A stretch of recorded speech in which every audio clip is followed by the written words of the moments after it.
what's the one takeaway? If you got a shipper saying, okay, how do I play the next 6 months, 12 months? What's the one thing you want them to know? I think your point a few seconds ago is spot on. Is that I personally believe that volumes are going to be really strong, and I also believe that we're going to see contraction in capacity, which is remember, capacity takes a while to respond to new demand. The larger carriers and mid-sized carriers are reluctant to add trucks, so we're going to see this whipsaw happen where we're going to see, we're already seeing it, volumes increased, tender rejections will increase. There's going to be a rash of bankruptcies that happen simply because of insurance costs go up. As you mentioned, the financing, those elements are real. And then we're going to see a massive capacity crunch. So if I'm a shipper, I'm going to be playing a defensive structure in terms of price. I'm going to be locking in. I'm going to be willing to accept rates that my preferred carriers are asking. And that doesn't mean massive rate increases, but I wouldn't be pushing for lower rates. Those days are over with. I would certainly be thinking defensive, and I would also be thinking about adding, broadening my carrier base if I don't have confidence that carrier can deliver. Last year, a lot of shippers enjoyed plentiful amount of capacity. They enjoyed the ability to sort of take advantage of lower rates.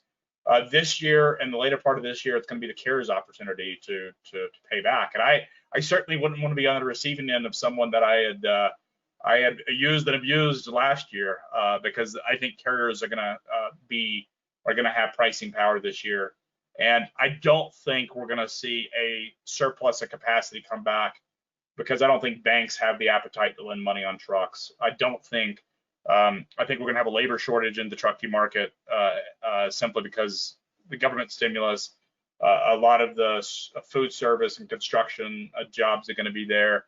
And I think the insurance market is going to be, whether or not this law, this $2 billion minimum passes or not, insurance companies are certainly going to be very proactive in improving underwriting based on safety quality because of nuclear verdicts and all that funness.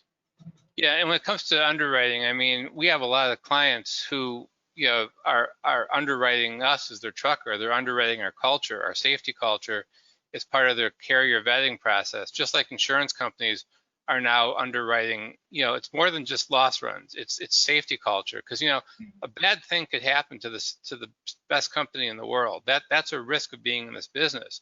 But the question is, do you have a well-defined, integrated, enterprise-wide culture of prevention? Because that's what's going to help you manage risk. It's not the shock loss that could happen to anybody. It's, are you set to manage risk? And we spend an inordinate amount of time on our safety culture and on insurance, because we know just how important it is to viability and sustainability, and at the end of the day, your competitive advantage. So I think insurance is going to continue to be a big deal. I think shippers need to be aware of what's going on in the insurance market, because we understand fuel goes up, rates go up, fuel goes down, that adjusts rates too. But people have to think about insurance the same way, because the market is so firm. Truckers can't absorb some of the increases they're seeing, and it's going to keep driving some out of business. Craig, with that, this was a great conversation. I hope everybody on this webinar enjoyed it. I really, on behalf of everybody, thank you for your time and for just the incredible job that the FreightWaves does for the whole supply chain. So thank you so much. Brian, appreciate that. I would want to say one thing to shout out to you, and I'm not saying this because this is your call, but kudos to you. I think you have been one of the more proactive public faces talking about culture, safety of culture, and really culture, organizational culture. And so on that topic, I think certainly Jetco, yourself gets a lot of kudos for being very proactive in having conversations at a time are uncomfortable for our industry. Thank you. Well, we'll keep doing that. Well, so, best of luck as we enter the rest of the year, and wish everybody, check me out, FreightWaves. You can network me on LinkedIn, and appreciate everything. Thank you. Take care, everybody. Appreciate it.